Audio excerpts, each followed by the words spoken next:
your success is really hidden in what makes you unique.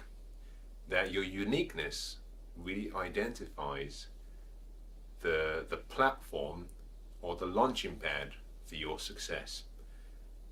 That we have this idea that we have to conform or we have to be like someone else.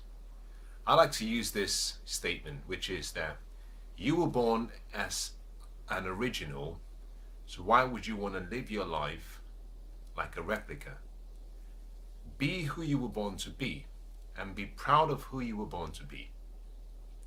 There's an interesting example, which I believe is a true story. It says that actually that a Chinese ping pong team were training, and someone went up to the head coach and said to the head coach, "No, how do you get these guys to be so good?"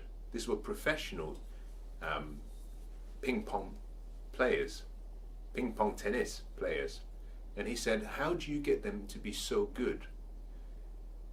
Now listen very carefully, because I think hidden in the head coach's response is one of the most significant keys to success. Now the head coach said, "Now we don't try to get them to focus on being good in everything.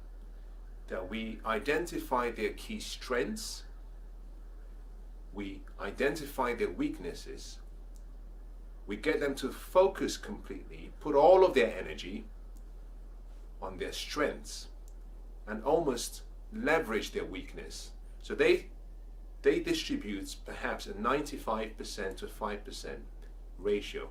All of the focus is on the strengths, and by maximizing their strengths, each of the players actually becomes so good, so proficient in the area of their strengths that it overshadows their weaknesses." What he was saying really was, and he used one of the players as an example, saying he has a very good backhand, but he doesn't have a strong forehand or front hand. And therefore what they had done was actually they had focused on him getting so good in using his backstroke and his backhand that whenever he actually hit the ball, his opponent couldn't return the ball. He became so good. And he did that through what they call deliberate practice, which is practice with the intention of constant, never-ending improvement.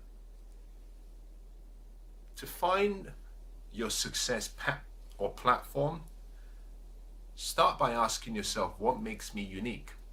Because your uniqueness actually identifies your area of excellence. It identifies your strengths. And by focusing on your strengths, you can actually create an environment where people start to see what makes you different from everyone else.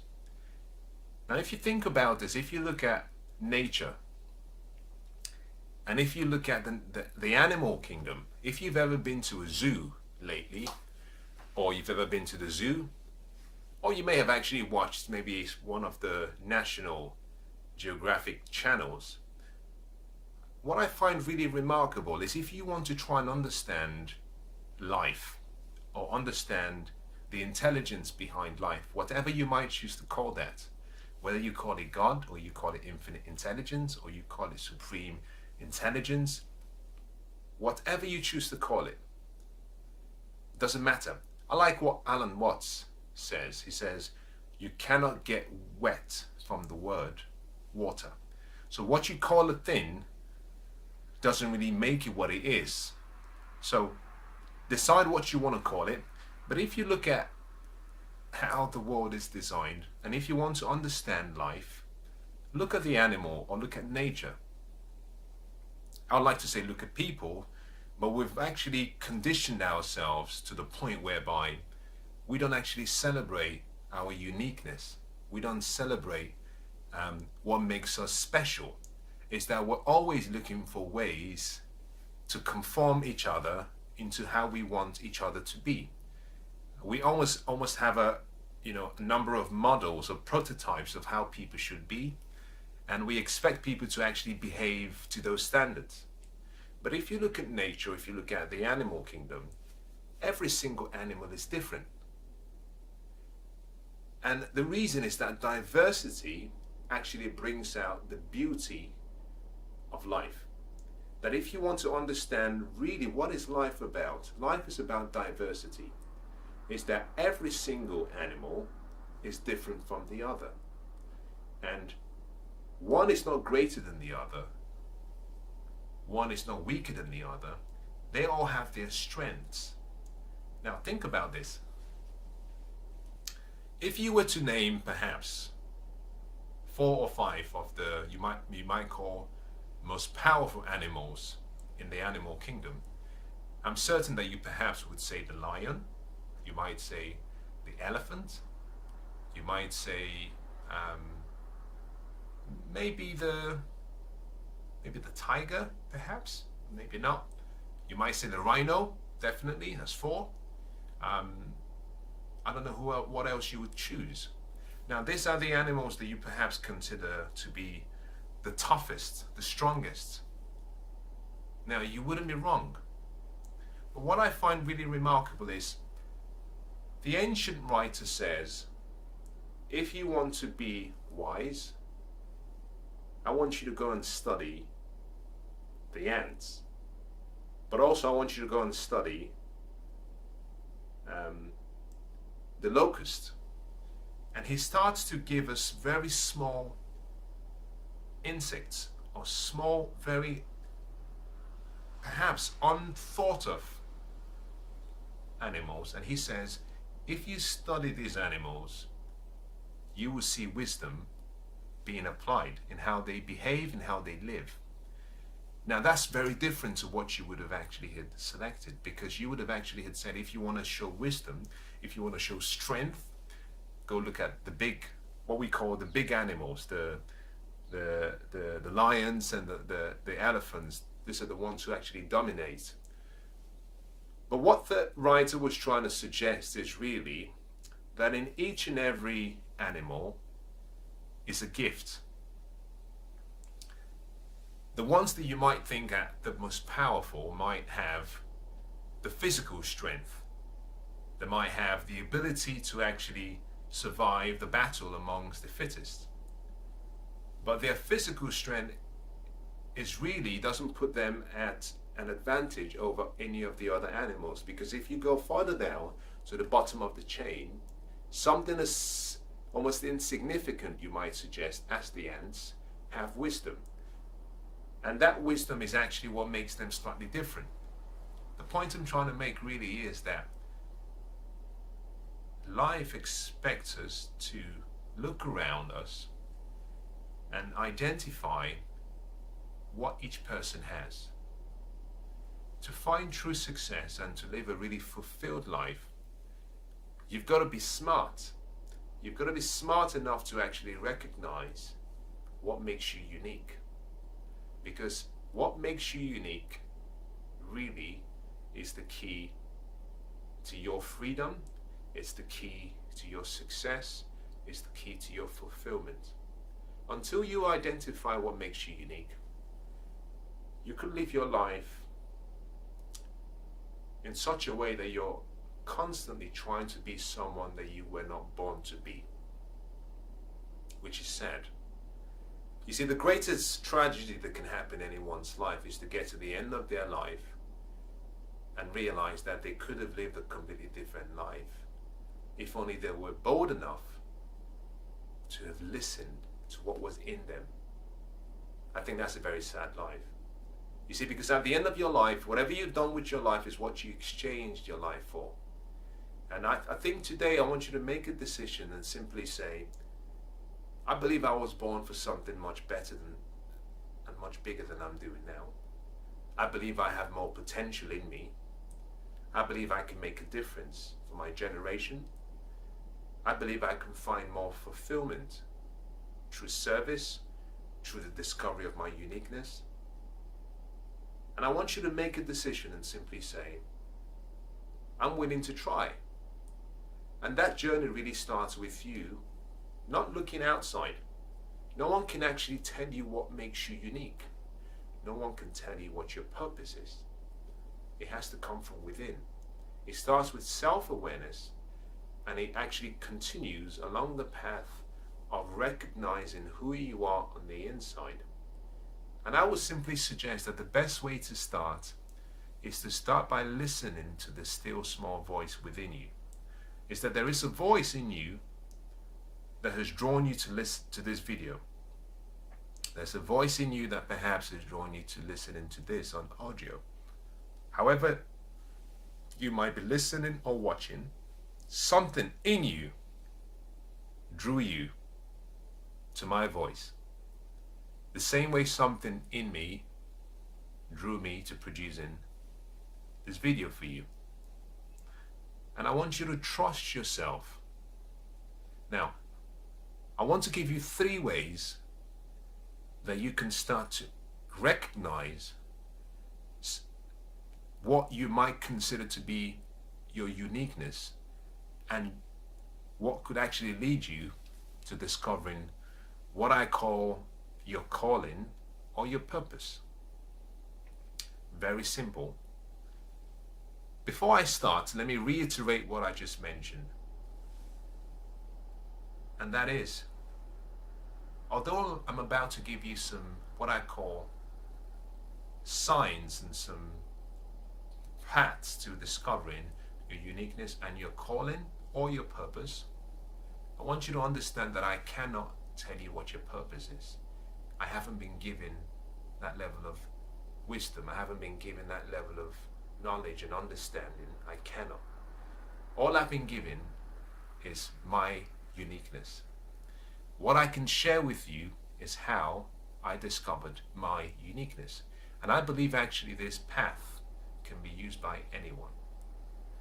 What it does require is a burning desire. First of all, you must have a burning desire. You must be at a place where you want it, and you want it badly enough. Number 2, you must be at a place where you're willing to let go of any preconceived notions or philosophies about what life is. And thirdly, you must be willing to actually try. I think if you have the 3 of these, you will find the next few minutes to be very instrumental in actually fashioning and changing how you see yourself. The first way to actually discover what makes you unique starts with you paying attention to your emotions. And by emotions, I'm referring to both your negative emotions and your positive emotions. Every one of us has the capacity to feel. I think one of the gifts we were given is that we have what we call the heart.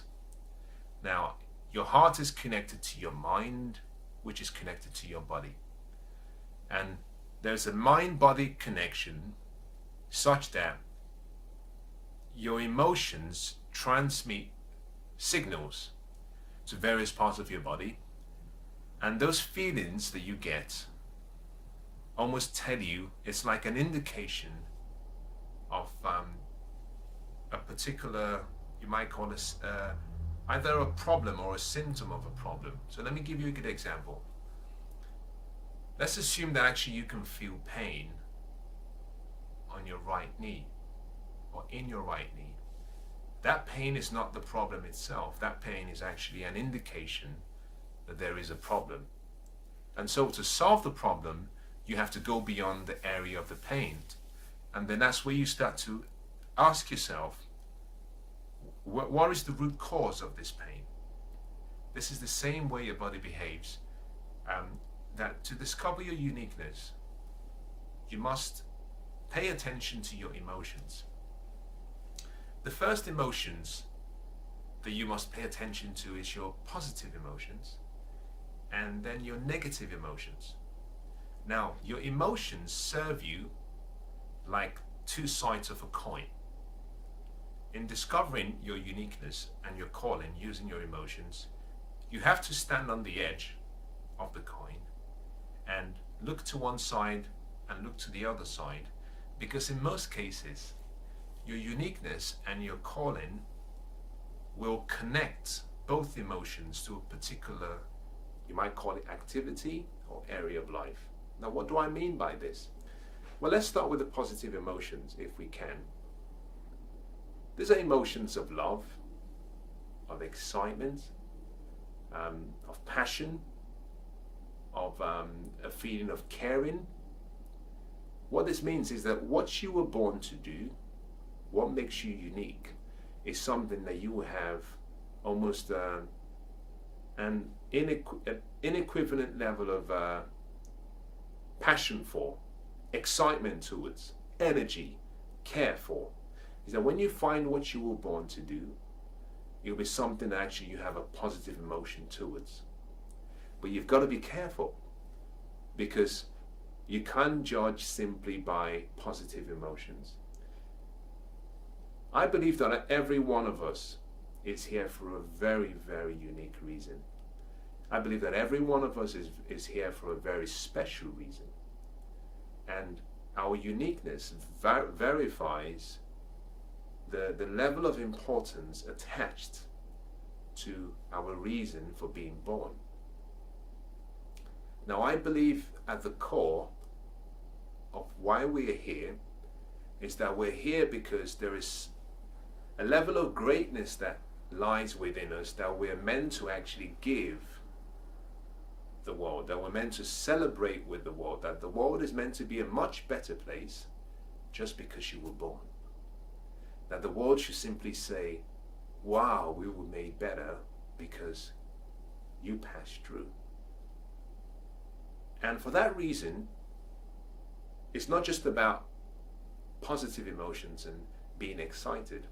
I believe that that positive emotion is an indication that when you're doing what you were meant to do, is that there is a level of peace and excitement within you. But the truth is that because you're here passing through this, what I call a unique experience of life, the journey through life, is that you're really here as a solution to something that is a current problem, or that will be a problem that will exist in the future. And so, because you are a solution, or you're here as a solution, it means that there will be some way of indicating to you that this is something you're here to either resolve, this is something you're here to fix. And the way you know that is through your negative emotions. And these are emotions of fear, usually the emotion of anger, the emotion of pain. Let me make this perhaps more practical. I want you to think about Mother Teresa. Incredible lady. I believe she's actually Saint Teresa now. I believe so. I could be wrong, but I believe she was actually given a sainthood. She was an incredible woman. She was an incredible woman, and her life story is so unique. But she found her uniqueness and she found her calling because she discovered that she had a passion and a love for people. But more importantly, that the love was for people who were suffering. But what was revealing about her whole experience is that it just wasn't her love. It was really that she had this anger, this pain within her every time she saw people suffer. That the negative feeling of anger was an indication to her that this was something she was born to fix. And every time you saw Mother Teresa in the midst, while she was actually doing what she was born to do, you could see the passion in her eyes. You see, the pain that she was actually removing from people's lives was transformed into a feeling of excitement and love because she was making a difference. Let's take it one step further and use a different example. You look at someone like Nelson Mandela, an incredible man, made a difference contribution to humanity was just beyond words. Sacrificed 27 years of his life in prison because he believed in something. You see, he didn't have to do all of that. He made the choice, but his choice was founded on the knowledge that he could not stand seeing his people in a state where people were treated differently based on the color of their skin. Is that he wanted equality for everyone in South Africa. He wanted everyone to have a voice. That was the pain. You see, the pain, the anger in him was that I cannot let my people suffer. That pain led him to understand his purpose. He could endure 27 years in prison, come out of prison, and still go ahead to become the head of the country or the president of the country. But what I find remarkable was his willingness to collaborate towards the end of his jail term, to collaborate with people who you may have considered, or people may have considered to have been against him. That although he had this pain, that he found joy knowing that his suffering would create peace in the future for the people of South Africa. Very powerful. The point I'm making here simply is this. I don't want you to think that if you find something that you love and that excites you, that is your uniqueness and that is your calling. It doesn't just end there. It goes beyond that, and we'll talk about it in the next two steps. Is that passion is just energy. It's an indication that something is worth you looking into. Now you have to go beyond that and transition to the next path or the next sign, and that is really your energy level. And I like what science has done for us, and science and all of the great scientists and all of the great mathematicians and philosophers and all of the people who have contributed to actually providing us with more knowledge about who we really are and how this world was created. And that also goes perhaps beyond just science to perhaps other areas like philosophy and theology. A lot of people have contributed, but what science has been able to demonstrate is that really everything in the world at the core is simply energy. And that because we are pure energy, who we are as energy is revealed through changes in our energy state. There are things that you do, and if you've ever perhaps worked for a company or done a job that you had no interest in, that you had no passion for, what you'll find is that it would drain the energy you have, that you will feel as though that you're almost getting sucked, all the energy in you is being sucked away. You get frustrated. That is because actually you are energy. And when you're channeling yourself in towards something that you weren't born to do, there is a change in your energy state, and that gives you a clue that something doesn't feel right. In the same way, when you find what you were born to do, you find actually that there's a level of energy that is exponential within you that just explodes. That you find actually that just by putting in a small amount of input, you get a huge amount of output. That compared to other people, that you have this increased level of energy towards one particular activity or a number of activities compared to other people. You see, when you find what you were born to do, it'll be something that you're willing to, number one, dedicate energy to in terms of physical energy, energy to in terms of mental energy. You'll be willing to study and develop your mind. but also you'll be willing to actually give your energy in terms of your presence, is that something would awaken within you. Now, if you think about this from the point of view of, if you've ever seen a bird fly, you can see how much energy the bird has. Now, if you take the same bird and you put the bird in a cage, you see the energy of the bird actually almost shrinks. You let the bird out of the cage, it becomes alive again. When you find what you were born to do, when you find your uniqueness, when you find your calling, you come alive. Something in you erupts. There's a feeling of excitement that actually is available because you can see it in your eyes, you can feel it within your presence, that people actually simply say, well, when you come around, we can feel your presence, we can feel your energy. And the reason is simply because the energy within you is activated by the presence or the location that you're in. It's activated by two things. One, what you do. Number two, where you are. That's your environment. And that's the reason why I use the example of a bird. The same way if you take a fish, you put a fish in water, the fish actually becomes itself. You know, a fish can swim and it doesn't get tired. It doesn't get tired.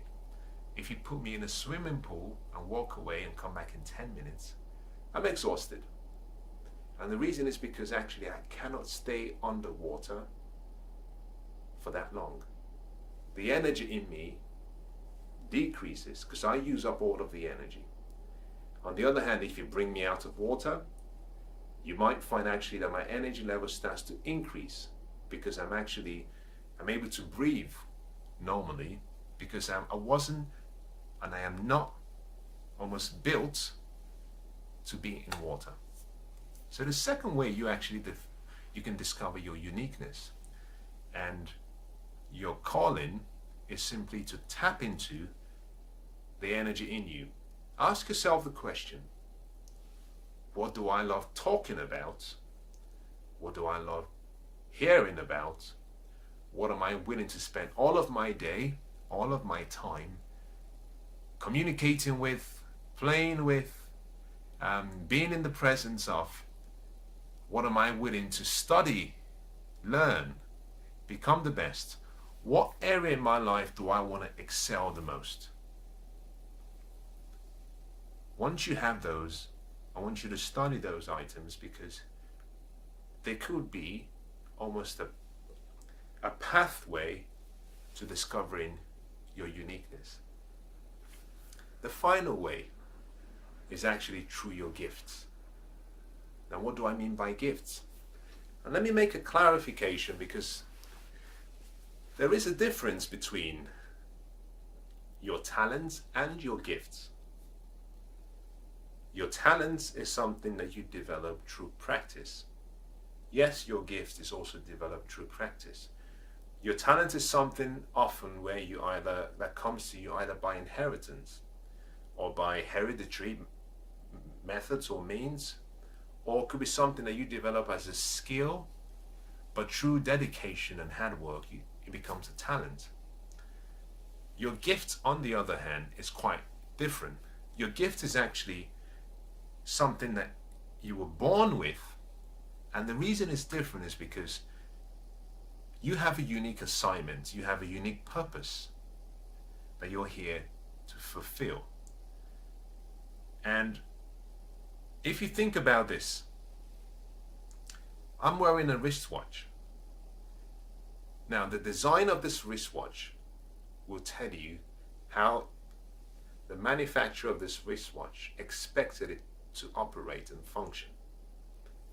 But for the wristwatch to function the way it was designed or the original way it was intended, the wristwatch actually has within it a number of accessories.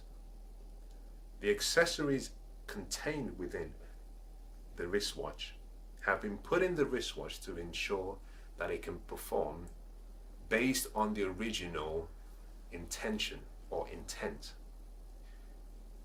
All of those components, I call those gifts. So your gift is really something that has been put in you to help you achieve the potential that you were born to achieve. Your gift is not something you can develop from a skill, no. But also what's useful is actually that your gift is actually really customized and tailored to you and you only.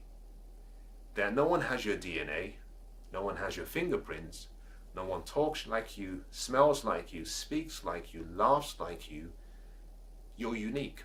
And that uniqueness is transformed beyond just it being a physical or presence or emotional uniqueness. It goes into what we call your ability, which, once applied, pushes you towards your potential.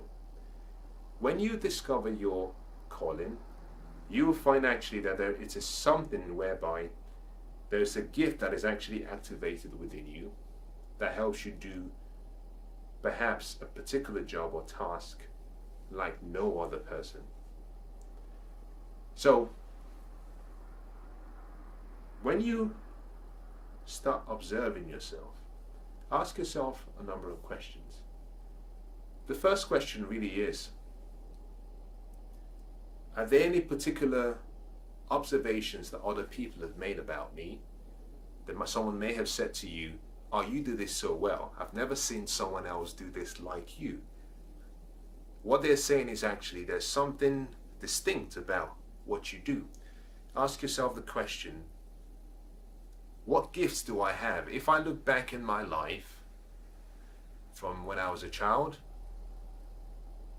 what gifts did I demonstrate? Now, my recommendation really would be that between the ages of about 5 up to about maybe 16,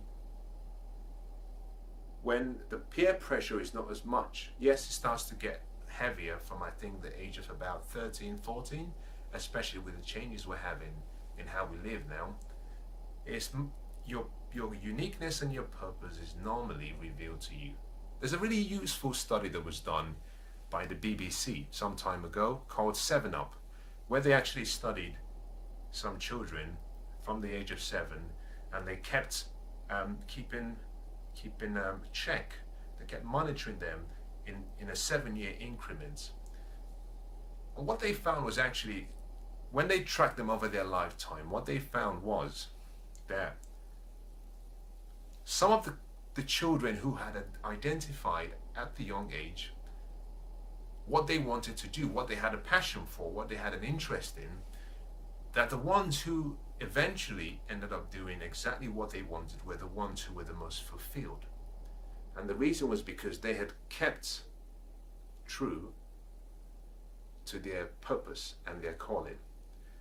So go back and ask yourself, what gifts did I show at a young age? Because once you get past the teenage age, there's a lot more pressure. Now we're now influenced by our environment, our family, and everything around us. Now sometimes we let go of what we may not have seen to have been a unique gift. We think it's perhaps irrelevant, and we choose to pursue a particular career or a particular path different to why we were born.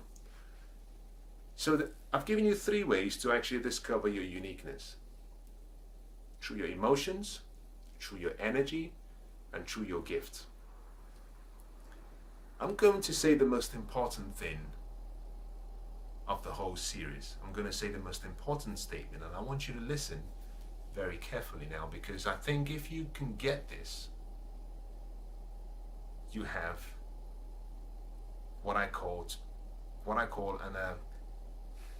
an amazing opportunity to make a difference if you haven't found your purpose. To really find your purpose and your calling, and to discover your true uniqueness, your emotions have to be congruent in a particular vocation or activity with your energy and with your gifts. What I mean by that is simply that when you find what you were born to do, that it will be something whereby you have the passion for it, and with that passion you have the ability to do it, which is your gift, And with that gift and passion, you will have an exponential level of energy towards doing that particular thing. The three of them have to be present. If one is missing, then it's not your purpose, it's not your calling. Your success will depend on how quickly you discover your true uniqueness. And by success, I'm not referring to financial success. I'm referring to what I call the total person success, which is really a combination of good health, love, happiness. We're talking about financial success as well, but we go beyond that. We talk about the abundant life purpose, but also going and extending as far as your relationships in every area of your life where you feel that you have a complete, well-rounded view of life. And that's what I call success. When you find your purpose, that becomes the foundation to your success, because every building has to be founded on a reliable foundation. That it's possible to be doing something right now, today, that you were not born to do. And I like what Peter Drucker says. He says, there's nothing so bad as doing something so well that need not be done at all. And what he was trying to say really is that a lot of us actually are trying to be efficient. But efficiency really focuses on doing things the right way. But effectiveness is really where your purpose comes alive. Is that to be effective means that you're doing right things. So efficiency rather focuses on doing things right. So you're always looking to improve. Effectiveness deals with actually doing the right thing. And in the success equation, effectiveness is what you need much more than efficiency. You see, because it's possible to actually be doing so much and producing so much and using so much energy, but producing very little. When you find your purpose, what you'll find is actually your level of effectiveness changes and increases, because you're doing what you were born to do.